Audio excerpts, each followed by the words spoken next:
the diagonals of the parallelograms are equal then so it is a right triangle।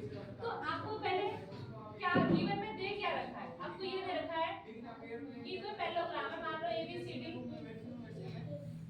एक parallelogram है, ठीक है। हम लोग एक उस परिस्थिति के साथ हल और जब पैदा यहाँ पे फिगर बना लो, ड्रॉ कर लो A B C D और इसका डायगोनल क्या है आपका इक्वल है। क्या है डायगोनल इक्वल है।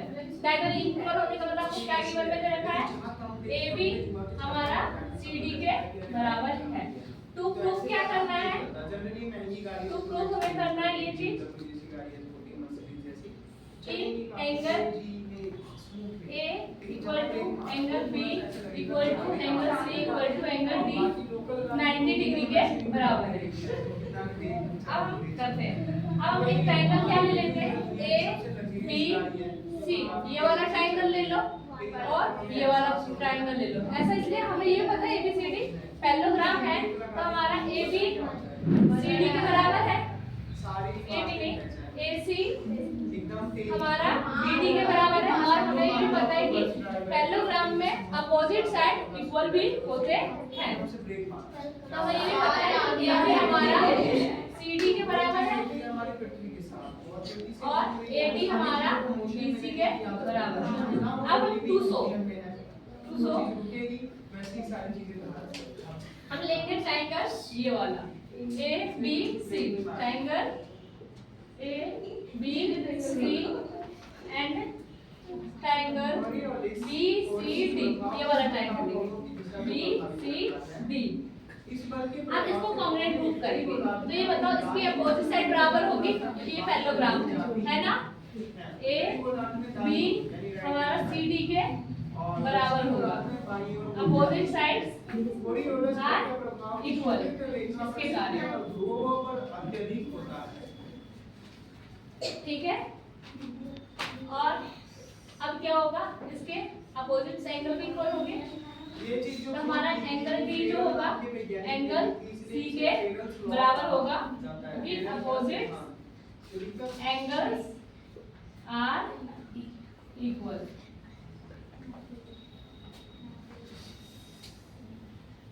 और हमारा AC इसके बराबर है, उसको भी छोड़ो, इसको भी छोड़ो, ये भी छोड़ो, ये वाला इस वाले ट्रायंगल में भी देखो DC आ रहा है, इस वाले ट्रायंगल में भी DC आ रहा है तो DC आपका क्या हो जाएगा कॉमन साइड हो जाएगा। क्या हो जाएगा कॉमन साइड हो जाएगी। उसके बाद आपका ये देखो डायगोनल्स भी हमारे पैरेललोग्राम के डायगोनल्स इक्वल होते हैं तो हमारा AC BD के बराबर है, डायगोनल्स आर इक्वल।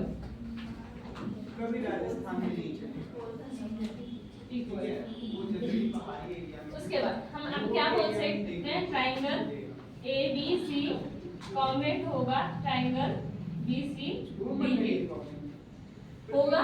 और हम क्या बोलेंगे कि देखो ये वाला इस वाले ट्रायंगल का ये वाला एंगल और इस वाले ट्रायंगल का ये वाला एंगल क्या होगा बराबर होगा, एंगल D एंगल C के बराबर होगा बाय CPCD। CPCD का मतलब क्या होता है corresponding part of congruent triangle से ये बराबर होगा।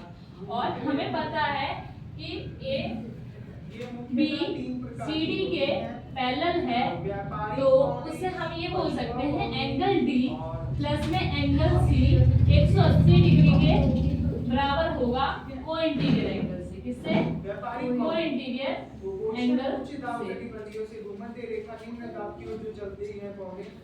और हमें ये भी पता है एंगल D और एंगल C बराबर है तो मैं एंगल D को एंगल C लिख सकती हूँ और इसको मैं एंगल C लिख सकती हूँ 180 डिग्री के बराबर। एंगल C और एंगल C 2 एंगल C हो गया 180 डिग्री। अब एंगल C इधर आके क्या हो जाएगा डिवाइड हो जाएगा 2 से, कितना हो गया एंगल C हमारा 90 डिग्री के बराबर हो गया। और अब हमें पता है हर एक एंगल क्या हो जाएगा, अब ईच इंटीरियर एंगल 90 डिग्री के बराबर प्रूव हो गया। Each interior angle is 90 degree so it is rectangle and prove. ठीक है तो दोबारा बता देती हूँ क्यों मैं क्या दिया था, एक पैरेललोग्राम था ABCD नाम दिया, पैरेललोग्राम की अपोजिट साइड पैरेलल और बराबर होती है और डायगोनल्स भी इसके बराबर दिए हुए हैं। हमने लिख दिया गिवन ABCD पैरेललोग्राम जिसका AC और BD डायगोनल्स बराबर है और अपोजिट साइड्स भी ABCD के पैरेलल भी है और ABCD के बराबर भी है और AD BC के बराबर भी है।